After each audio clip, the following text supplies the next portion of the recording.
Il me semble que dans cette guerre d'Algérie, le facteur religieux, qui a souvent été mis de côté, reprend toute son importance. Reprend son importance parce que désormais on ose parler de nettoyage ethnique. Alors, un nettoyage ethnique, on pense souvent que c'est une volonté de tuer toutes les personnes. Non, ça peut être tout simplement une forme de terreur ou une forme de pression ou dépression qui sont faites pour que des personnes dont on pense qu'ils n'ont aucun droit, aucune légitimité à être sur une terre, ces personnes sont obligées de partir. Alors, pour revenir, je dirais que ce côté religion est important, et moi j'ai une idée qui me trotte depuis quelque temps, c'est qu'il me semble que cette guerre d'Algérie, c'est qu'elle s'apparente à une guerre de reconquête comme on entend la conquista espagnole. C'est-à-dire comment on peut, à un moment donné, reconquérir un pays, non seulement par les armes, mais aussi reconquérir les corps et les âmes, en faisant partir tous ceux qui s'étaient installés dans ce pays-là. Donc, il faut avoir en tout cas ces deux idées en tête pour parler de cette Algérie et de cette guerre d'Algérie. S'il n'y a pas une accélération du terrorisme, il y a une dispersion beaucoup plus importante de la terreur. Finalement, les disparus, ce sont des personnes qui sont enlevées et dont aujourd'hui, on n'a pas encore la trace. Donc, ces disparus, dans un premier temps de la guerre d'Algérie, la disparition n'est pas un élément important de la guerre d'Algérie jusqu'en mars 62. En fait, de 55 jusqu'au 18 mars 62, moi je relève 330 disparus. C'est-à-dire que 330 personnes pour lesquelles on n'a plus du tout de nouvelles. Je vais me dire que c'est important, mais c'est aussi sur 55 à 62, presque 7 ans de guerre. Et on sait très bien que dans toutes les guerres, il ne faut pas se cacher derrière son petit doigt. Dans toutes les guerres, vous avez des disparitions, vous avez des enlèvements, vous avez des viols, vous avez des meurtres, vous avez des massacres, etc. La guerre d'Algérie n'y échappe pas. Alors pourquoi je dis qu'il y a une dispersion de terreur, c'est que désormais, et on le voit, hein, moi je vois monter en puissance, les disparus qui sont plutôt des personnes qu'on enlève et qui sont des personnes qui sont dans des fermes plus ou moins isolées, dans le bled, etc. Très rapidement après, on va dire déjà en 60, il y a des enlevés qui viennent des villes, mais alors en 62, la grande majorité des disparus le sont dans les villes, ou des enlevés le sont dans les villes, hein, et dans les grandes villes. Hein. Donc il y a là une sorte de dispersion de la terreur, c'est-à-dire que de plus en plus, le FLN et l'ALN, mais je dirais l'ALN au départ et le FLN par la suite, vont porter cette action de terreur, qui est l'enlèvement, dans les villes, et avec une certaine organisation. Je vous donne 3 chiffres, je vous ai déjà donné un, 330 de 55 jusqu'en mars 62, accord d'Évian signé, on peut s'attendre à ce que il n'y ait plus d'enlèvement, ou il n'y ait plus de terreur envers la population européenne. Alors, souvent prenant prétexte d'une lutte contre l'OAS, il faut dire que l'OAS est aussi très présente dans cette guerre en 62, il y a 2 fois plus de disparitions entre les accords d'Évian et le 5 juillet et l'indépendance, donc en quelques semaines, en quelques mois, que sur les 7 années précédentes. Donc on peut se poser la question, du pourquoi de la chose. Normalement, les accords d'Évian sont là. Est-ce que ça veut dire que le FLN n'a pas respecté les accords d'Évian alors qu'il clame partout qu'il a respecté les accords d'Évian? Ça veut dire clairement ça. C'est-à-dire que le FLN a un discours, je respecte, et il y a une pratique, par derrière, je fais un peu ce que je veux. Et ça, c'est quelque chose qu'on peut voir assez régulièrement dans les archives. Troisième point, de l'indépendance jusqu'en fin septembre 62, là aussi, pareil, hein, quelques mois, on aurait pu penser, puisque c'est l'indépendance, puisque finalement la guerre est gagnée et on a l'indépendance de manière démocratique puisqu'on vote, cette indépendance-là, puisqu'elle est votée, on pourrait s'attendre à ce qu'il n'y ait plus aucune exaction vers les Européens. Or, je m'aperçois que après l'indépendance, il y a encore plus de disparitions et d'exactions commises envers les Européens qu'entre mars 62 et juillet 62, puisque j'arrive à un total de 660 disparus. Et je m'arrête en 62. Alors après, effectivement, il y a quelques disparus en 63, mais moi je m'arrête fin 62 parce que je considère qu'en début 63, la guerre est officiellement terminée. Enfin, c'est un disparu, un Européen qui est enlevé après 63, l'est pour d'autres raisons que le problème vraiment politique. Ça, c'est pour récupérer une voiture, pour récupérer une maison, pour récupérer un appartement, pour récupérer des biens. On enlève la personne, et puis, mais c'est de l'ordre du crapuleux, c'est pas de l'ordre du politique.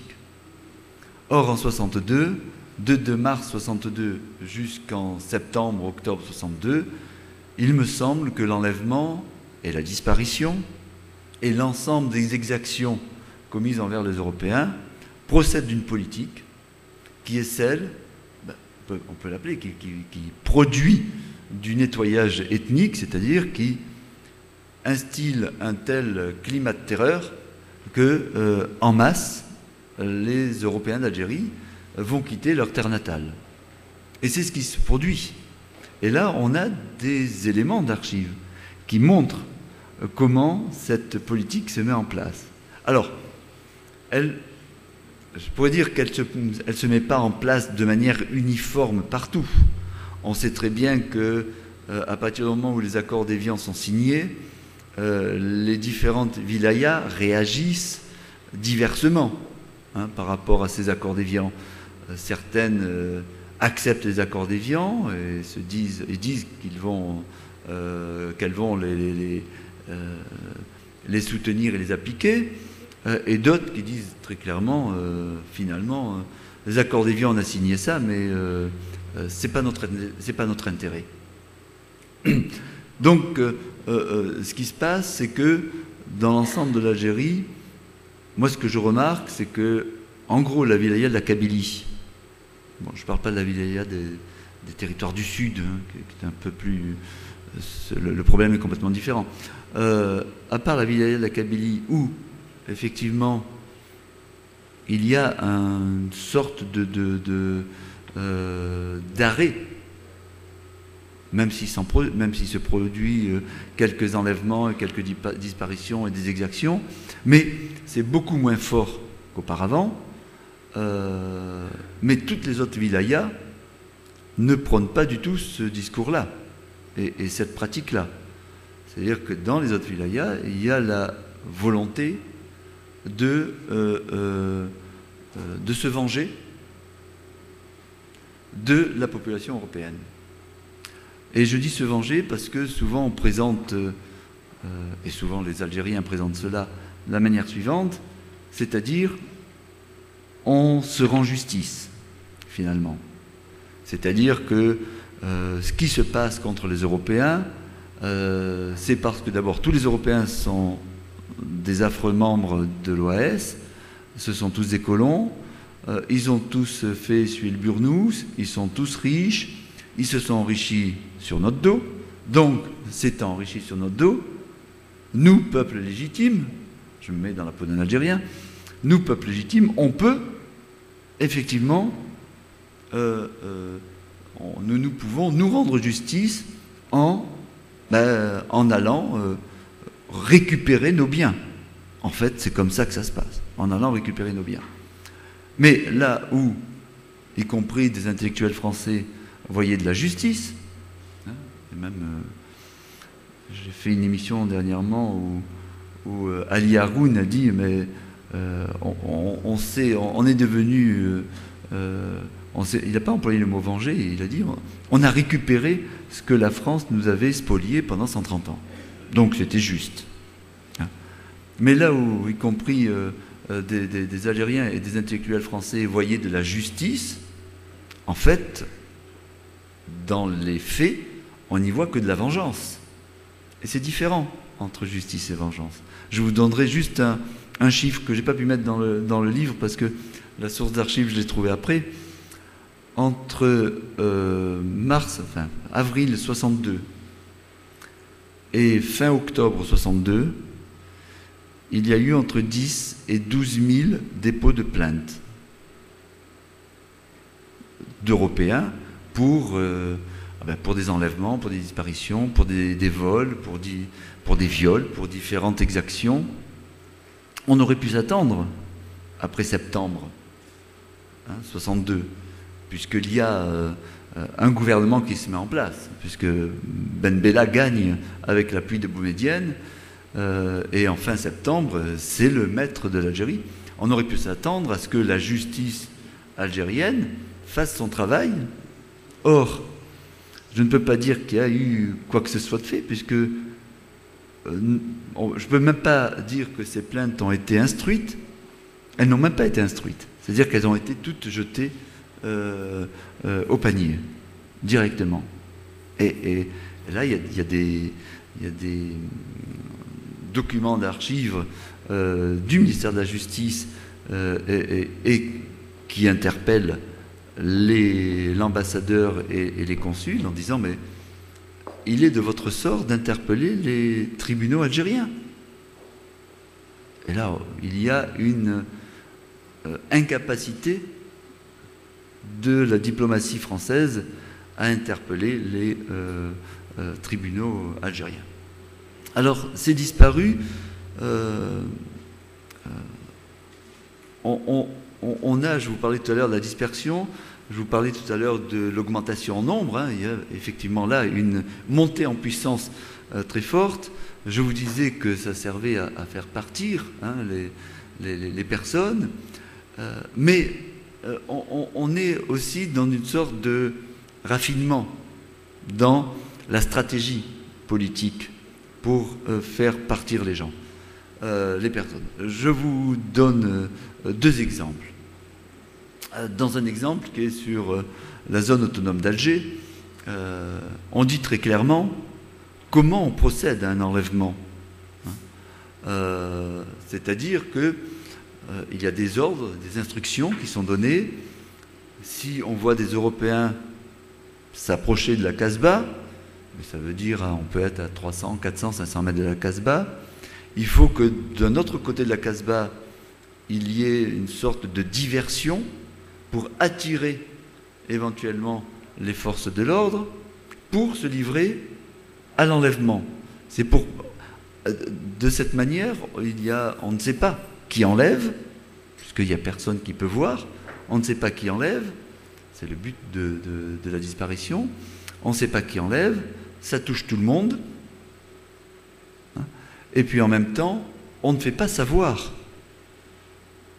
ce qui se passe. La différence avec les disparitions de la première période, c'est que ces enlevés, l'ALN souvent, plus que le FLN, l'ALN gardait cette population comme une sorte de monnaie d'échange, un moyen de rançonner, un moyen d'échanger. Donc on gardait ces dizaines, ces vingtaines de personnes, on les mettait dans des camps, et puis si on était accroché par une patrouille française, c'était un moyen de protection de la fuite. Parce qu'effectivement, on tuait la personne, ou on en tuait deux ou trois, on les balançait on les laissait sur le champ, et puis l'armée française s'arrêtait, et donc ça permettait aux fuyards de prendre assez d'avance pour échapper à l'armée. Mais il en reste toujours quelques-uns qui sont dans des camps, et des camps d'ailleurs qui se trouvent plus au Maroc qu'en Tunisie à cette période, et qui servent plus ou moins de monnaie d'échange, puisque par exemple le consul suisse d'Alger se rendra à un moment donné en 1957 au Maroc pour faire libérer un ressortissant suisse qui avait été enlevé. Donc la stratégie qui se met en place pour l'enlèvement, elle est effectivement d'avoir justement une stratégie qui permette d'enlever des personnes sans qu'il y ait le regard de l'autre. Deuxième point, à un moment donné, quand on enlève une personne ou deux, par exemple, l'homme part au travail, il part en vélo, on retrouve que le vélo, ou souvent on ne retrouve plus rien du tout, mais il y a toujours la femme ou les enfants, voire les parents, qui peuvent aller déposer plainte.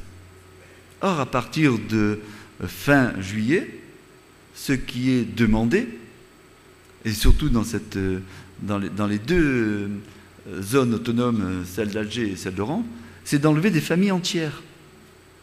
Parce que quand on enlève des familles entières, il n'y a plus personne qui peut porter plainte, premièrement, et deuxièmement, on peut supposer, puisque c'est toute la famille qui a été enlevée, qu'elle est partie ailleurs. Et si on est en Oranie et qu'on s'appelle Lopez ou Pérez ou Rodriguez, on peut penser qu'elle est partie en Espagne. Et donc ça a permis comme ça d'enlever des personnes sans qu'un membre de la famille puisse porter plainte. Donc vous voyez, dans l'ensemble de ces stratégies, on se rend bien compte d'une volonté quand même politique. Alors bien sûr, on me dira, mais vous ne trouvez jamais un écrit de la direction du FLN qui dise ça. C'est normal. C'est normal. Il n'y a aucun front de libération nationale qui oserait écrire « Nous allons procéder à des enlèvements ». Mais la réalité, c'est celle-là. Là aussi, il faut faire toujours la part entre ce qui est de l'ordre du discours et ce qui est de l'ordre de la pratique.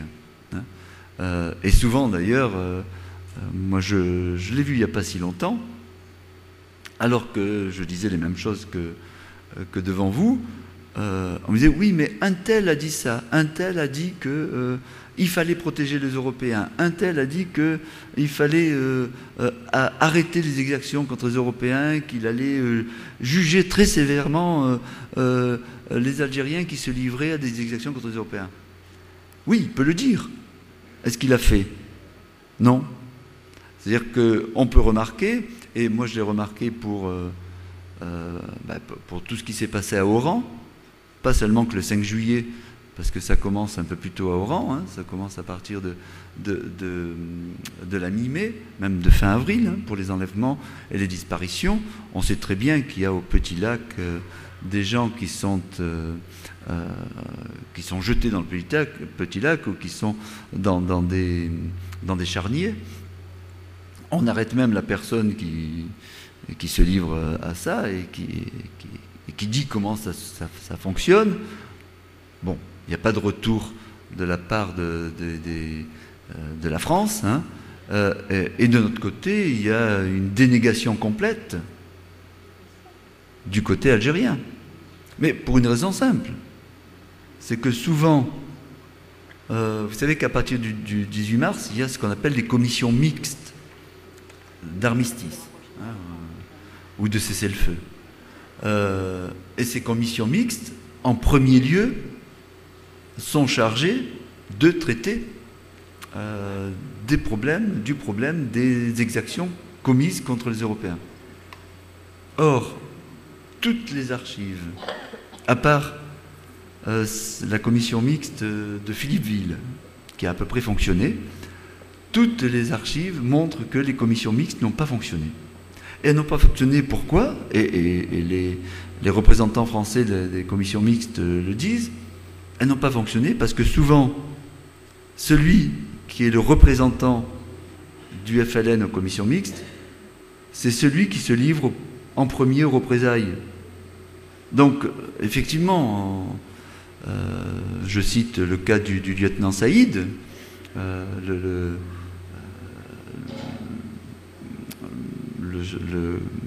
capitaine français qui représente la France et les commissions mixtes, il dit ben, on peut donner autant de noms qu'on veut d'enlever au lieutenant Saïd, il les connaît parfaitement puisque c'est lui l'auteur des enlèvements.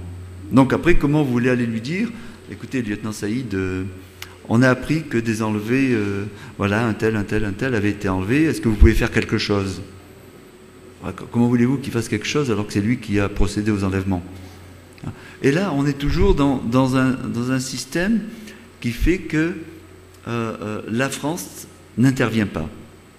Pour une bonne raison, c'est qu'elle a décidé d'en finir avec l'Algérie. On sait très bien que pour le général de Gaulle, les intérêts des Français ou les intérêts de la France ne coïncident plus avec les intérêts des Français d'Algérie.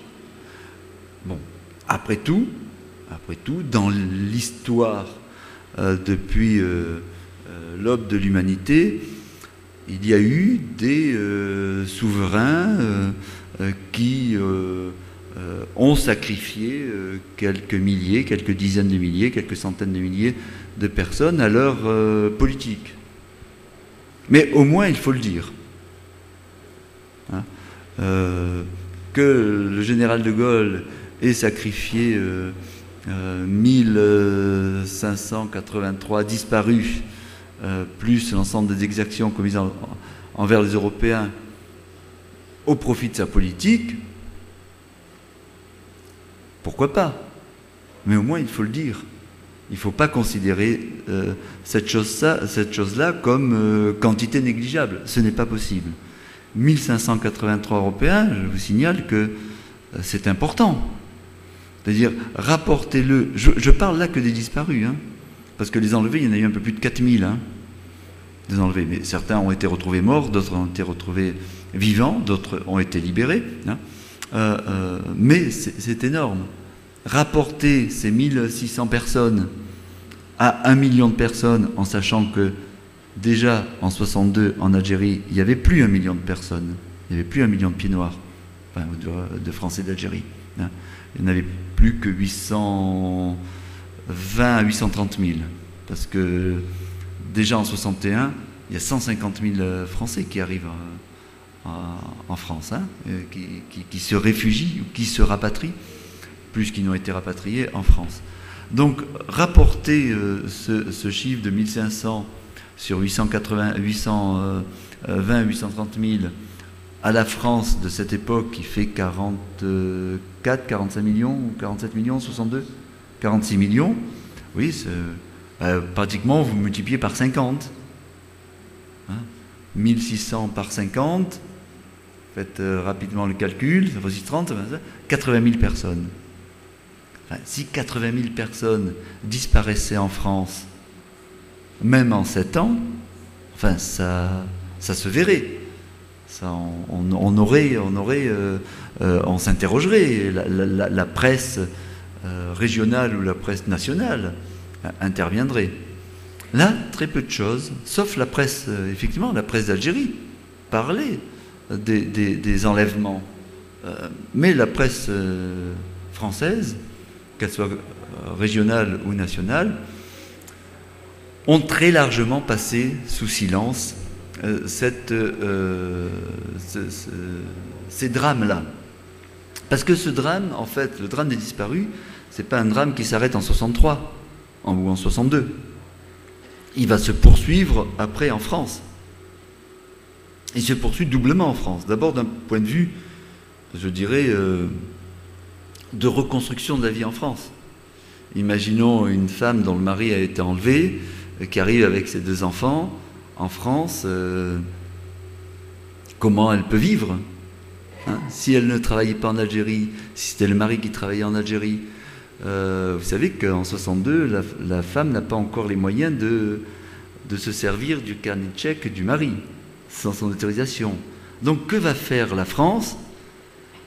Et ça, c'est dès la fin 62, c'est l'idée maîtresse de l'ambassade de France en Algérie, mais c'est aussi l'idée maîtresse du gouvernement français, c'est il n'y a plus de disparus. C'est-à-dire les disparus n'existent pas, ou n'existent plus, il y en a eu, mais c'est désormais, ils sont tous morts. Donc, on demande aux familles, le plus rapidement possible, de demander des jugements déclaratifs de décès, pour pouvoir justement toucher quelques émoluments, pouvoir récupérer un peu de numéraire, etc. Et ça, effectivement, et on accélère les procédures. Normalement, pour une disparition, à cette époque, la procédure, c'est une dizaine d'années. Il faut attendre une dizaine d'années avant que la famille ou la personne qui a déclaré une disparition puisse avoir l'autorisation d'avoir un jugement déclaratif de décès. Là, ça peut se faire très rapidement. Il faut une simple demande alors appuyée par le consulat, par les différents consulats d'Algérie, de France en Algérie, mais là, ils ont reçu ordre, il y a d'ailleurs des papiers types, hein, on dirait que le consul remplit, et avec ça, ça suffit pour que le juge du tribunal de grande instance de la Seine décide le procureur, tribunal de grande instance de la Seine, décide que la personne est morte. Et effectivement, dès 63, 64, 65, il y a quantité de jugements déclaratifs de décès qui sont promulgués. Ce qui fait que, qui sont donnés. Ce qui fait que la famille, elle, là aussi, hein, il y a la pratique et puis il y a le papier. Sur le papier, elle peut faire le deuil, puisqu'elle a un papier qui prouverait que il ou elle est, ou ils sont ils sont décédés. Mais dans la réalité, au fond d'elle, elle n'en sait rien. Dernièrement, il y a une personne qui m'a appelé, la fille d'une personne dont le mari a été enlevé, disparu, alors qu'il y a un jugement déclaratif de décès, hein, mais qui disait, ma mère a lu votre livre, et c'est la première fois qu'elle a enlevé l'assiette. Moi je dis, quelle assiette? Mais l'assiette de mon père. C'est-à-dire que cette femme qui avait 80 ans, tous les soirs, elle mettait... et la fille me disait, nous, ça a été terrible, parce qu'on était jeunes, et on avait, avec mon frère et moi, nos assiettes, ma mère avait son assiette, et il y avait l'assiette du père, qui n'était pas là. Et moi, je me demande ce que ça peut faire comme dégâts psychologiques. Parce que cette femme a continué à élever ses enfants, mais elle espérait, 50 ans après, que le mari puisse revenir. Donc, c'est vraiment quelque chose, le disparu, enfin, la notion de disparition, c'est vraiment quelque chose qui marque profondément les familles, mais qui marque les familles sur un long terme. Alors, bien sûr, on peut penser que avec les décennies qui passent, ça va s'apaiser. Mais l'apaisement n'est pas l'oubli. Et ça, cette femme n'avait rien oublié, et elle vivait en fait dans deux mondes. Le monde avec son mari qui n'était plus là, et puis la réalité vraie avec ses enfants, avec son travail, etc. Donc vous voyez que ce cas des disparus, moi je trouvais vraiment que c'était un élément important, majeur de cette guerre d'Algérie, parce qu'il l'obligeait à repenser la guerre d'Algérie dans cette volonté de nettoyage ethnique ou d'épuration ethnique. C'est-à-dire, l'Algérie se pense comme un pays arabes et musulmans, et donc tous ceux qui ne sont pas l'un et l'autre, ce qui pose un problème avec les berbères, bien évidemment, mais ce qui n'est pas l'un et l'autre doit partir, à terme, mais il doit partir. Et tous ceux d'ailleurs qui ont essayé qui ont tenté l'aventure en Algérie et qui sont restés, à terme aussi, ils sont revenus. En 65, ou alors entre 1989 et 1999, parce qu'on leur faisait savoir que c'était pas possible de vivre en Algérie. Et je me souviens de quelqu'un qui avait fait un travail sur Jean Sénac, donc poète algérien, pied noir, français d'Algérie, qui a pris fait et cause pour l'Algérie, qui a été assassiné en 1970. Alors, on ne connaît pas trop comment ça s'est effectivement passé.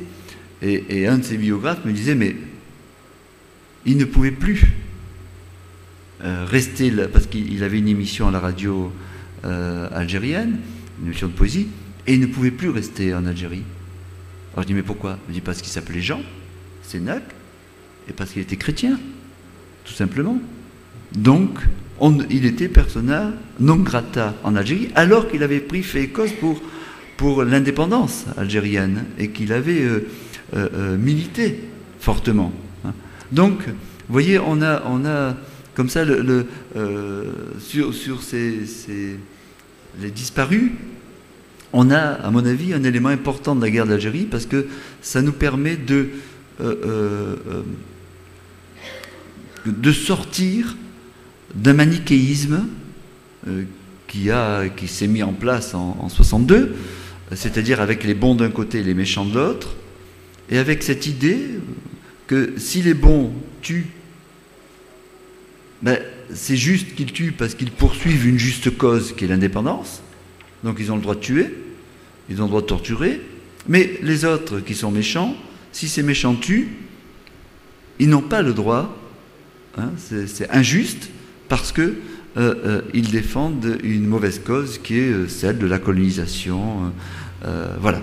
Et les disparus nous permettent, enfin ce thème des disparus nous permet de s'éloigner un peu de ce manichéisme, d'un côté les blancs, d'un côté les noirs, d'un côté les justes, de l'autre côté les injustes, d'un côté les méchants, de l'autre côté les bons.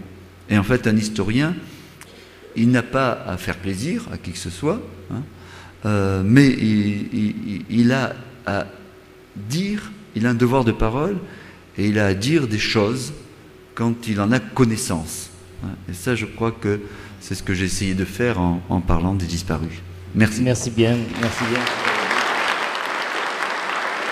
C'est toujours difficile pour quelqu'un qui anime une table ronde et quand c'est un sujet aussi chaud, aussi brûlant et avec tout ce que ça a comme conséquence. C'est vrai, c'est cette idée de victime acceptable. Ce que remet en cause le travail sur les disparus, c'est cette notion de victime acceptable et ça permet de revoir complètement aussi les discours sur cette période-là. Oui, Monsieur Jordi, j'ai cru comprendre que dans votre livre, vous posiez la question du rôle de la police française dans les enlèvements, des fiches qui auraient été données par la police française au FLN. Deuxième question que vous posez, d'après moi, c'est s'il y a eu des tribunaux FLN. Alors, je pense pouvoir vous apporter une version. Je parle de ce que je connais, c'est-à-dire de Bida. Je puis vous affirmer, et je vous donnerai des précisions si vous voulez après, parce que ce serait un peu trop loin à tout expliquer, le 11 mars 1962, tous les pouvoirs de police ont été transférés au FLN. À Bida, il y a eu 4 représentants du FLN qui se sont trouvés le 11 mars 1962. C'était flagrant, habillés par les Français. Ils avaient les 4 le même costume, la même chemise, la même cravate, les mêmes chaussures. C'était les chaussures qu'avaient les sous-officiers de l'armée française dans la tenue de sortie. Ils étaient armés du même pistolet, c'était des MAB 765. Ils avaient un véhicule 404, vert pâle, et c'est eux qui ont organisé tous les enlèvements sur Blida et autour de Blida. ils avaient pignon sur rue au commissariat central. J'ai un camarade qui a été enlevé, son nom figure dans votre liste, je ne vous le donnerai pas, je ne donnerai pas le nom. Il a été arrêté par la police française le 17 mai 1962. Moi, je suis parti le 19 mai. Il a dû être relâché vers le 24 mai. Il a été relâché dans les conditions suivantes. C'est un fourgon de police qui l'a amené dans sa rue. La rue était encerclée par les Arabes et par les fameux 4 gars qui avaient organisé ça. Et il a été enlevé. On sait comment il a été massacré parce qu'on a eu des témoignages là-dessus. Quant aux tribunaux du FLN, je puis vous affirmer que le 13 mars 1962, à Blida, il y avait déjà un tribunal qui datait certainement depuis quelque temps. Il a été. Voilà ce que je voulais vous dire. Merci, monsieur. Sandrine, une question? Oui, on regroupe un peu les questions. J'ai au sein de mon amicale. Ça marche pas? J'ai au sein de mon amicale une de mes connaissances dont le frère a été disparu. Ça fait maintenant 50 ans qu'elle attend. Et je voulais savoir s'il y avait moyen, au travers de votre travail, l'aider à peut-être apporter... Donc est-ce que je peux la mettre en contact avec vous pour peut-être avoir une réponse? Bon, il y a des choses que je trouve dans les archives que je peux dire et puis des choses que je ne peux pas dire. Voilà.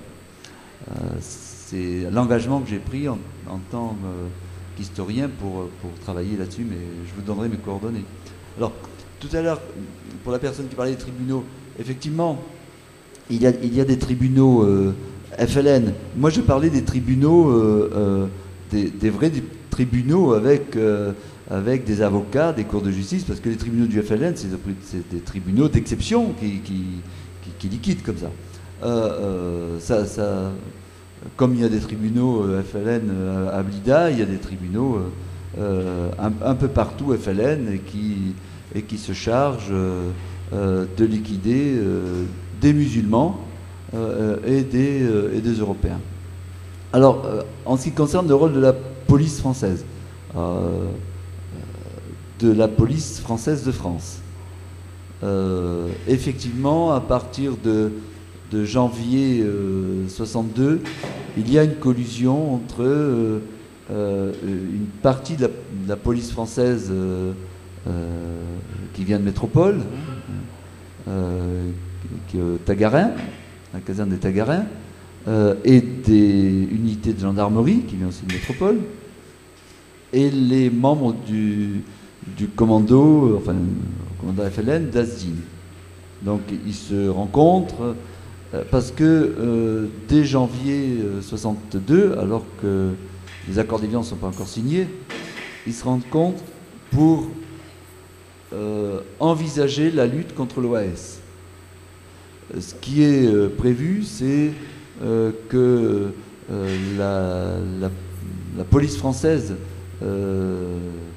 certains membres de la police française, donnent les listes des membres de l'OAS au FLN pour que le FLN aide les liquides, mais aide aussi la police française à les trouver. Hein. Après tout, on est dans un système de guerre. On sait très bien que on va vers une alliance, parce qu'après mars 62, ce qui se passe, c'est que ce que disent les archives, c'est que l'ennemi n'est plus le FLN ou l'ALN, l'ennemi devient l'OAS. Donc il y a une alliance objective entre la police, certains membres de l'armée, et puis le FLN pour lutter contre l'OAS. Sauf que le FLN, qui a ces listes-là de 3000 activistes OAS,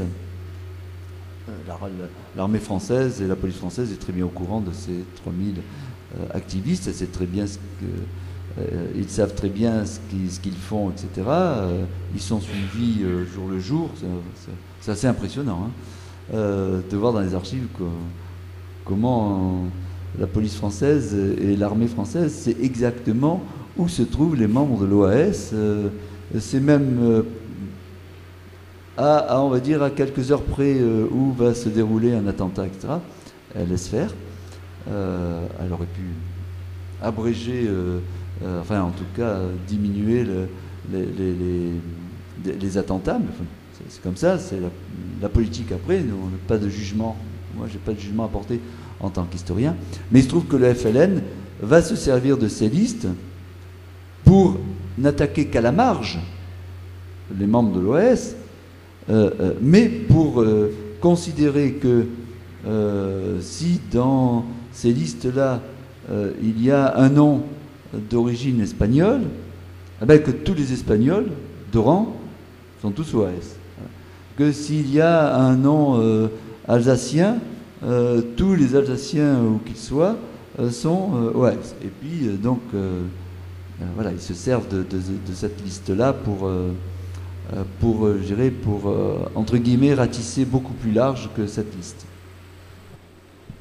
Merci bien. Dernière question. Alors, M. Jordi, bonjour. C'est la coordination se connaît, puisque je vous avais proposé. J'ai dit que c'était la coordination et que M. Jordi, on se connaît, on s'est vu à Antibes, et qu'on devait travailler ensemble sur. Alors, moi, je vous demande combien de harkis ont été disparus, le génocide des harkis, le désarmement.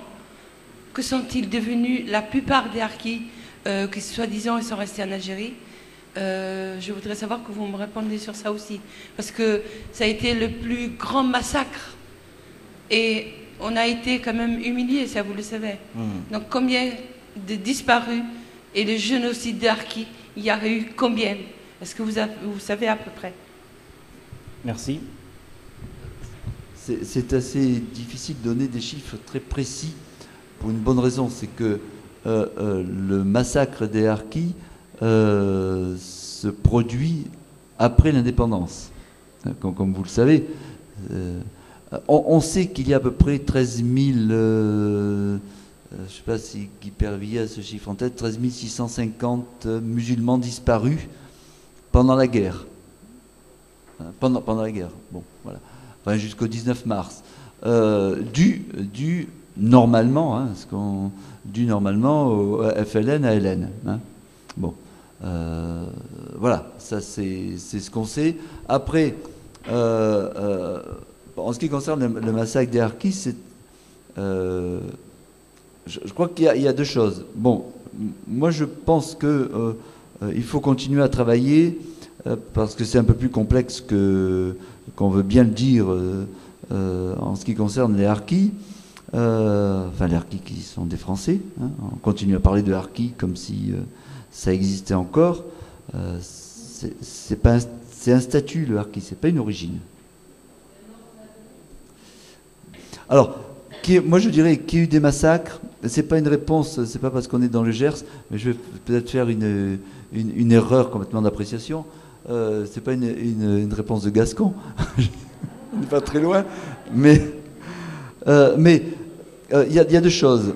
Un, il faut qu'on poursuive les études en envoyant des étudiants aussi travailler en Algérie, parce que il y a des ex-harkis qui sont en Algérie et qui n'ont pas tous été massacrés. Alors, ils ont eu certainement des difficultés à se réintégrer, mais voilà, il y a des coins, puisque moi j'ai beaucoup travaillé avec un de mes étudiants, Abderrahmane Moumen, et Moumen continue à aller en Algérie, et il retrouve d'anciens harkis pour lesquels ça n'a pas posé de problème, parce que dans le village, mais dans le village, on savait qu'il y en avait certains qui étaient pour le FLN et d'autres pour la France, et que finalement c'était une sorte de stratégie du village en se disant on va voir qui gagne, quoi. Et celui qui gagne, les autres vont protéger ceux qui ont fait cause pour le perdant. Donc voilà, c'est extrêmement complexe en Algérie. Moi, je dirais, mais pour l'instant, c'est un chiffre qui évolue beaucoup, entre 10 000, comme disait Jean Lacouture en 62 ou 63, et 150 000, comme disent certaines associations. Je ne dis pas qu'il y a un juste milieu, hein. Je ne dis pas que c'est 80 000. Moi, d'après ce que je retrouve, à peu près, on dépasserait déjà les 30 000. Alors vous allez me dire, mais c'est complètement insuffisant, c'est beaucoup plus, etc. Mais je ne peux pas vous dire qu'il y en a beaucoup plus. Il y en a sans doute plus, mais je n'en sais rien. Mais je sais que j'arrive à 30 000. Voilà, un peu plus de 30 000. Mais oui, bien sûr, bien sûr. Mais oui, non, mais je sais très bien ce qu'avait dit le sous-préfet d'Agbou, qui disait qu'il y avait eu, je ne sais plus, 150 multiplié par X, ça fait, on arrive à 150 000. Mais c'est pas aussi mathématique que ça. Ça ne s'est pas passé de la même manière. Ce qu'il faut retenir en revanche, c'est le degré de cruauté ou le degré de sauvagerie, hein, j'emploie un mot assez dur, ou de barbarie, auxquels sont arrivés ceux qui se livraient à ces pratiques-là. C'est-à-dire qu'on a des témoignages et on a des rapports dans les archives qui montrent comment certaines familles, on n'est pas sur 5 personnes ou 10 personnes, on est sur 30, 40, 50, 60 personnes, ont été massacrées. On a ces rapports-là sur cette sauvagerie, quoi. Bon, on rentre pas là-dedans, mais voilà.